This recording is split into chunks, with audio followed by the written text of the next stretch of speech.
Today I'm going to share the tale of two whistleblowers. Hello and welcome to Sweet Home California. My name is Jennifer. The Facebook whistleblower and the Pfizer whistleblower share one thing in common.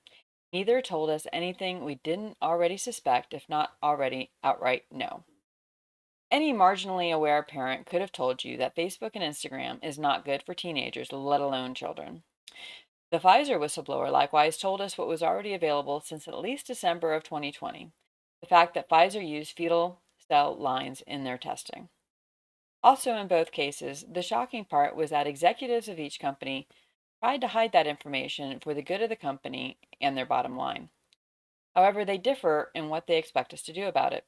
In the case of Facebook, the whistleblower wants more censorship and is even asking for the government to develop a new agency staffed by ex social media employees such as herself to do the policing.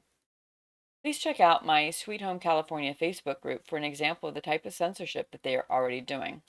I'll go ahead and show that to you here. So here we go. I found this from a friend's page and I shared it to my public group called Sweet Home California. I'll put a link in the description to the group.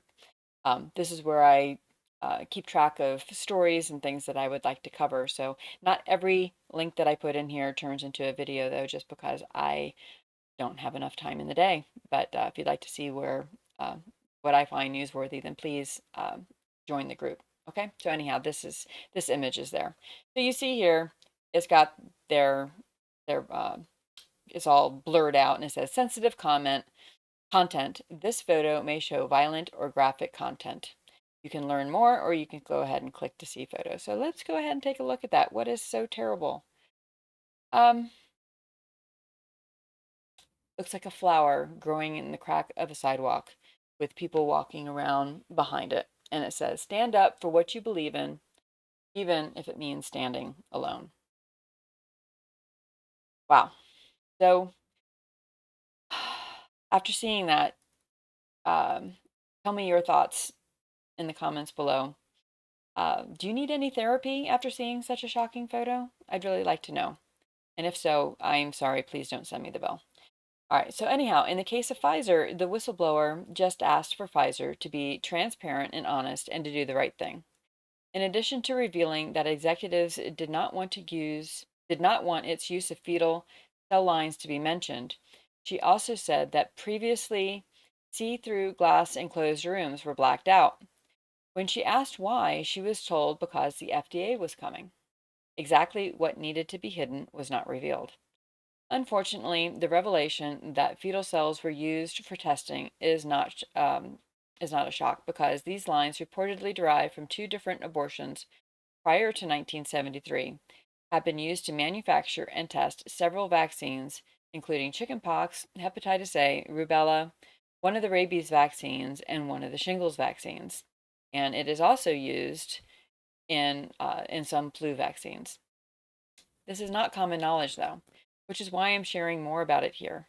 I'm pro life, but I didn't know about this when inoculating my daughter. Would I have made a different decision? I honestly don't know. Currently, there are no major religious leaders who have spoken out against any vaccines based on the use of the fetal cells, either in the testing or even in the manufacturing. The church with the longest history of its pro life stance is the Catholic Church, but its official stance since at least 2005 has been that the use of such vaccines is morally permissible because those vaccinated do not directly cooperate in producing the vaccine. It stressed the quote, grave responsibility, unquote, to try to use alternative vaccines and to object to vaccines with quote, moral problems, unquote. The problem is that no one is taking on the responsibility to create these alternative vaccines. What would have happened in 2005 if the Pope, rather than issuing a statement that read, like what I just shared with you, if the Pope, the leader of over 1 billion Catholics worldwide, would have said instead that participating even after the fact in any benefit of abortion is a grave sin? Our best minds would have figured out a way to use stem cells from umbilical cords of surviving babies or adult stem cells from living volunteers. If only fetal tissue will do, could we not have used volunteered tissue from a miscarriage? Would that not have been some measure of comfort? to the grieving family that their child might wind up helping others? I firmly believe in Romans 8:28, which reads, "We know that in all things God works for the good of those who love him, who have been called according to his purpose." It comforts me when things go bad that God can work it for good. And I'm sure Christians can look at the use of these aborted babies from 50 years ago in that way, that God is able to work good out of it. But while that may alleviate an individual from culpability, our leaders should be working for alternatives. Biden, instead, has ended the Trump era limits on using fetal tissue from abortions for research. So, even as our medical knowledge improves, our leaders are encouraging even more unethical uses of that knowledge rather than looking for pro life alternatives. So, to bring it back full circle, as Jen Psaki would say, the Facebook whistleblower would have social media, as regulated by the government, to continue to hide what the Pfizer whistleblower has brought to the spotlight.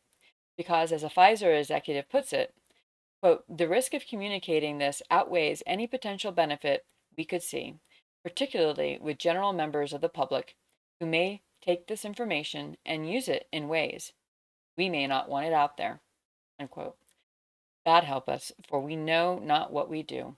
Keep praying and keep the faith. If you'd like to join me on my alternative channel, Sweet Home California Praise, I'll be leading the Divine Mercy Chaplet at noon Pacific. In the meantime, please let me know your thoughts in the comments below. Like this video to help others know what the powers that be would like to keep hidden. And please subscribe with the notification bell on to be informed when I have more information for you.